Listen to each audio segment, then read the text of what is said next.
Hello friends, welcome to InfoSights. Today we are going to discuss on regional comprehensive economic partnership and why did India not join the same और कौन कौन सी countries इसके under देखने के लिए मिलती है और इंडिया का ट्रेड क्या रहता है इसी कॉम्प्रहेंसिव ग्रुप में और इंडिया ने कब एग्जिट लिया है इस ग्रुप से। सबसे पहले कॉम्प्रहेंसिव इकोनॉमिक पार्टनरशिप के बारे में देखते हैं कि कम इनटू इफेक्ट जनवरी 1 2022। ये पता चलता है 2002 जनवरी 1 को कि ये जो आपको ग्रुप देखने के लिए मिला है वो लार्जेस्ट फ्री ट्रेड जोन देखने के लिए मिलेगा और यहाँ पे आपको जो मेंबर्स देखने के लिए मिलते हैं पहले 16 हुआ करते थे। इंडिया के एग्जिट करने के बाद ASEAN countries that is 10 in number और China, Japan, south Korea, New Zealand and Australia, ये 15 कंट्रीज का ग्रुप देखने के लिए मिलता है। बेसिकली जो कॉम्प्रहेंसिव इकोनॉमिक पार्टनरशिप है ये बेसिकली प्रमोट करती है फ्री ट्रेड,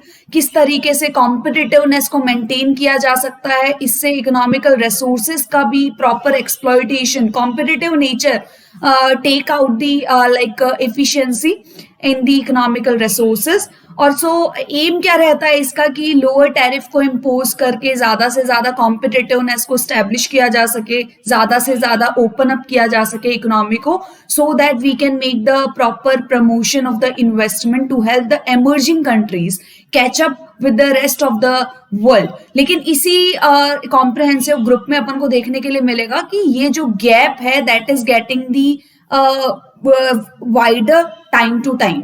ठीक है, वाइडर सिनेरियो यहाँ पे देखने के लिए मिलता है।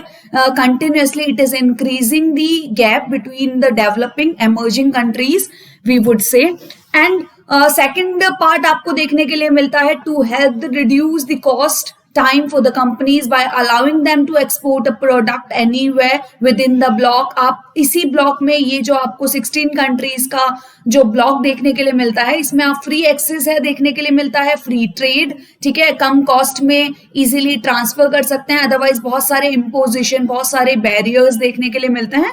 तो इसी ब्लॉक के अंतर्गत आपको चीजें देखने के लिए मिलती है, फ्री एक्सेस देखने के लिए मिलता है, रिस्ट्रिक्शन फ्री चीजें देखने के लिए मिलती है। कॉम्प्रहेंसिव इकोनॉमी का मतलब है कि ट्रेड को कितना इजीनेस अपन प्रोवाइड कर सकते हैं, not only in goods and services but the property, investment, environmental protection criteria and ease of doing business, ठीक है, between the economies we are talking about here, so will not cover the environmental protection and the labor rights। ठीक है, तो यहाँ पे आपको देखने के लिए मिलता है इंटेलेक्चुअल प्रॉपर्टी की अपन ने बात की है, यहाँ पे कॉपीराइट्स वगैरह की बात की गई है, लेकिन एनवायरमेंटल प्रोटेक्शन की बात नहीं की गई है, ना ही लेबर राइट्स की बात की गई। जैसे G20 में क्या देखा जाता था, यहाँ पे इमिशंस की भी बात कर रहे थे, एनवायरमेंटल सिनेरियो की भी बात कर रहे थे, लेकिन कॉम्प्रहेंसिव ग्रुप में लेबर राइट्स की बात और एनवायरमेंट को कवर नहीं किया जाएगा। ठीक है, we will only talk about on behalf of GDPs, on behalf of trade, tariffs and जो कॉम्प्रहेंसिव जहां पे नाम आ जाता है, we are not only dealing with the trade जिसमें कि गुड्स एंड सर्विसेज देखने के लिए मिले, but the e commerce and how can we make the establishment of competitiveness between the trading partners and intellectual properties देखने के लिए मिलेगी, ब्रॉडर एस्पेक्ट देखने के लिए मिलेगा। तो ये सिर्फ 15 कंट्रीज का जो ग्रुप है वो देखने के लिए मिल रहा है कि 30%, ठीक है, सिर्फ एक साथ देखिए कि 15 कंट्री 30% GDP होल्ड करती है ग्लोबली। ठीक है, और आपको third of the world population आपको देखने के लिए मिलती है, nearly third of the world population, 2.2 billion population hold करते हैं। नंबर 3 आपको देखने के लिए मिलता है, 30% आपको GDP में, ठीक है, और थर्ड नंबर पे पॉपुलेशन सिनेरियो में जो जो इंपॉर्टेंट चीजें हैं इकोनॉमिकली, थर्ड आपको 90% of trade tariff with in the block will eventually be eliminated. ठीक है, तो यहाँ पे आपको देखने के लिए मिलता है सिग्निफिकेंस कि किस तरीके से टैरिफ को कम करके कॉम्पिटिटिवनेस कम किया जा रहा है, कॉम्पिटिटिवनेस ज्यादा किया जा रहा है। टैरिफ को हटाएंगे, चीजें सस्ती होगी, मतलब ट्रेड बैरियर्स को हटाते हैं और आपको कॉम्पिटिटिवनेस स्टैब्लिश, जिसमें आप अच्छे हो उसमें आप चीजों में परफॉर्म कर रहे हो। और यहाँ पे कॉमन रूल्स जो देखे जा रहे हैं वो ट्रेड इन 15 कंट्रीज के लिए ट्रेड से रिलेटेड रूल्स या फिर इंटेलेक्चुअल प्रॉपर्टीज से, ई कॉमर्स, कॉम्पिटिटिवनेस, इन सबसे रिलेटेड रूल्स आपको देखने के लिए मिलेंगे। 4 चीजें अपन ने यहाँ यहाँ पे देखी है। सो देख लेते हैं कि कौन कौन सी countries are already the part of this. सबसे पहले आप आसियान की जब बात करोगे तो आसियान के 10 मेंबर्स आपको देखने के लिए मिलेंगे। उसके अलावा साउथ कोरिया, जापान और आपको देखने के लिए मिलती है ऑस्ट्रेलिया, न्यूजीलैंड, ये सारी चीजें देखने के लिए मिलेगी, ठीक है, और चाइना, ये सारे आपको कंट्रीज देखने के लिए मिलेंगे। 15 कंट्रीज है जो काम करती है कि भाई हाँ यहाँ पे परफॉर्म कर रहे हैं 30% ऑफ द जीडीपी। बहुत ज्यादा मेजर प्रोपोर्शन है जो 15 कंट्रीज, ओनली 15 कंट्रीज ये कंट्रीब्यूशन आपको देते हुए नजर आ रही है। Why did India not join about that, कि इंडिया विड्रू करती है आरसीईपी से लार्जली, ठीक है। इंडिया ने विड्रू किया, क्यों विड्रू किया, क्योंकि यहाँ पे बहुत सारा ट्रेड इम्बैलेंस देखने के लिए मिला, specifically with respect to the China country, ठीक है। चाइनीज इकोनॉमी के साथ बहुत ज्यादा ट्रेड इम्बैलेंस देखने के लिए मिला। दूसरी चीज, इंडिया का पर्सपेक्टिव था कि डोमेस्टिक जो इंडस्ट्रीज है उनके बिहाफ पे कोई भी बहुत सारा ट्रेड अराइवल होगा तो चीजें जो है इतनी कॉम्पिटिटिवनेस नहीं कर पा रही थी इंडियन इकोनॉमी की बेसिस पे। अगर मैं बात करूं तो कॉम्पिटिटिवनेस इतना ज्यादा नहीं निकल के आ रहा था क्योंकि बहुत ही ज्यादा चीपर सेगमेंट देखने के लिए मिल रहा था, ठीक है। वो डिस्टॉर्ट किसको कर रही थी, डोमेस्टिक इंडस्ट्रीज को। तो अपन ने क्या सोचा कि नॉर्मली एक काम करते हैं कि सबसे पहले अपन सेल्फ रिलायंट हो जाते हैं चीजों में, then we join the same, ठीक है, ताकि आत्मनिर्भरता आने के बाद we can just make the competition with respect to these 15 countries and we can be in position to protect the domestic industries as well. अब नीड की बात कर रही है कि इंडिया का प्रेजेंस होना आरसीईपी में क्यों ज्यादा जरूरी है, क्रूशियल रोल प्ले करता हुआ नजर आ रहा है इस रीजन में, पूरे के पूरे रीजन में क्रूशियल रोल, इंक्लूसिविटी देखने के लिए मिल रही थी, ठीक है, प्लेटफॉर्म मिल रहा था, स्ट्रेंथ मिल रहा था, और अपना जो इंडियन इकोनॉमी ओनली वो डिमांड अच्छी खासी क्रिएट करके देती है, ठीक है। और नॉर्मली अगर इंडिया का प्रेजेंस इसमें था तो जो डिस्टर्बेंसेस देखने के लिए मिल रही थी यूएस में और चाइना में, वो चीजें कवर अप नहीं हो पा रही थी, ठीक है। पैंडेमिक में टेंशन और ज्यादा हाई देखने के लिए मिल रही थी।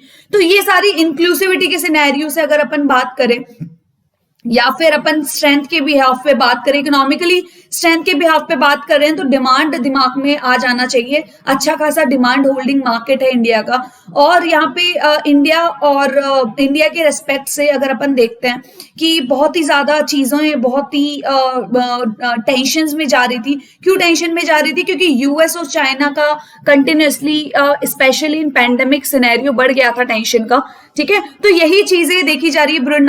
ब्रुनाई की बात करें, Cambodia, Indonesia, Laos, Malaysia, Myanmar, Philippines, Singapore, Thailand and Vietnam, ये आपकी पूरी की पूरी एशियन कंट्रीज नजर आ रही है।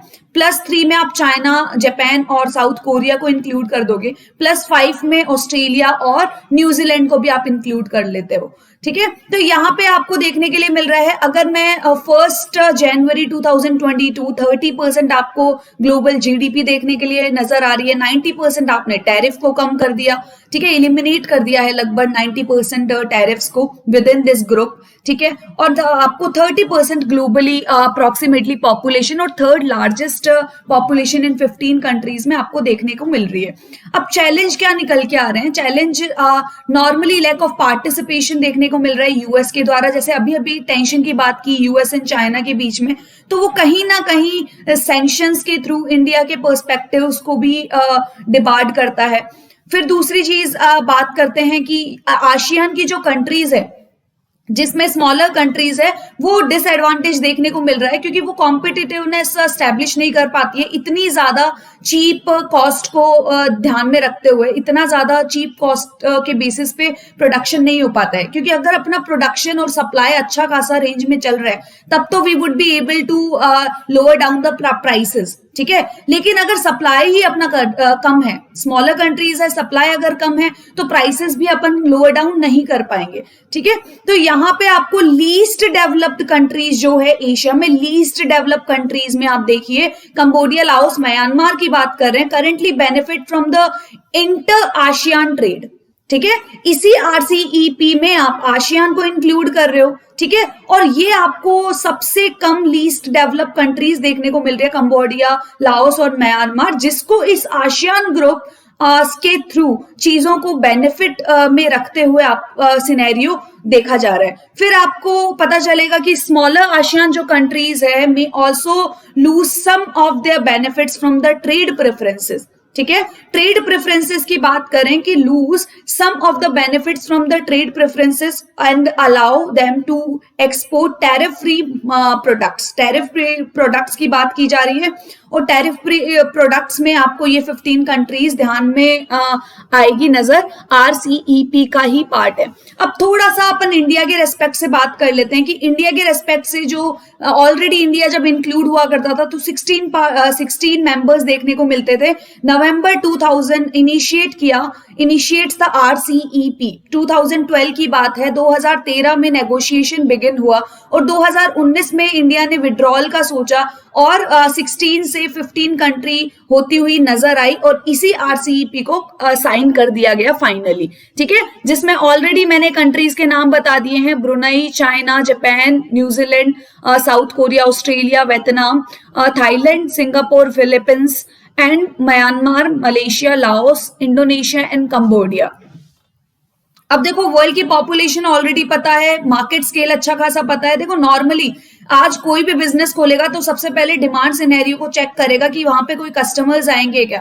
तो अच्छा खासा मार्केट स्केल देखने को मिल रहा है। अच्छा खासा मतलब ये 15 कंट्रीज 26% मार्केट ऑलरेडी होल्ड करके बैठा है। और अगर अपन बात करते हैं 30% आपको देखने को मिलेगा कि पॉपुलेशन है तो ऑलरेडी 25-30% आपको मार्केट होल्ड करके बैठा हुआ है RCEP। प्लस आपको अच्छी खासी 30% ग्लोबल GDP देखने को मिलेगी। तो ये सारी चीजें क्यों हो रही है, ताकि रेगुलेट कर सके ट्रेड, फॉरेन इन्वेस्टमेंट को ई-कॉमर्स के थ्रू और साथ में मिलके काम किया जा सके। ट्रेड रिडक्शन ऑलरेडी बात कर लिए, 90% अप्रोक्सीमेटली ट्रेड रिडक्शन यहाँ पे देखने को मिला है।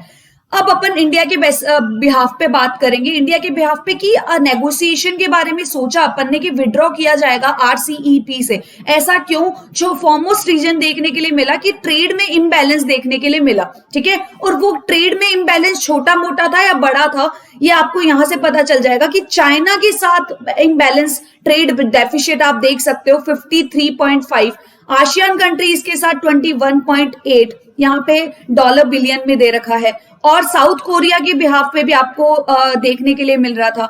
आप ऑस्ट्रेलिया के बिहाफ पे भी देख सकते हैं, जापान एंड न्यूजीलैंड सबसे ज्यादा आपको देखने को मिल रहा है 53.5, ठीक है, बिलियन डॉलर की बात करते हैं। तो यहाँ पे आपको ये जो सिनेरियो इम्बैलेंस के सिनेरियो से तो आपको ऑब्वियसली टेंशन तो होगी ही कि इस टेंशन को किस तरीके से, इकोनॉमी को किस तरीके से फ्री किया जा सकता है इन डेफिशिट्स की टेंशन से। तो सबसे पहले अपन को कॉम्पिटिटिवनेस एस्टेब्लिश करनी पड़ेगी। और ये जो डंपिंग हो रही है, ये भी पता चला कि अभी 2-3 दिन से आपको आर्टिकल देखने को मिल रहा होगा कि एंटी डंपिंग ड्यूटीज भी लगाई गई है चाइनीज प्रोडक्ट्स के ऊपर, क्योंकि ज्यादा से ज्यादा एंटी डंपिंग का मतलब क्या है, बहुत ही सस्ते। अपनी कंट्रीज में अगर 50 रुपीज में कोई चीज का सेल आउट कर रहे हैं तो अपनी कंट्रीज में 75-100 रुपीज, मतलब खुद की कंट्री से भी ज्यादा सस्ते में माल यहाँ पे आपको सप्लाई करते हुए नजर आ रही है ये कंट्री। तो एंटी डंपिंग में भी इनको रखा गया है ताकि अपनी कंट्री में आते आते वो ऑलरेडी एक्सपेंसिव हो जाए प्रोडक्ट, ताकि ये कॉम्पिटिटिवनेस एस्टेब्लिश करने की जरूरत ना पड़े और डोमेस्टिक इंडस्ट्रीज को ज्यादा से ज्यादा नुकसान ना हो। और जो अनफेवरेबल आपको सब्सिडीज दिया जाता है चाइना के द्वारा अपनी कंपनीज को और अपनी इंडस्ट्रीज को, ताकि उनके जो प्रोडक्ट्स है वो सस्ते हो जाए, तो उनके ऊपर भी ध्यान दिया गया है WTO के द्वारा। तो इन सब चीजों के बारे में और बाद में जो भी लेक्चर अपना होगा उसी में डिस्कस करेंगे।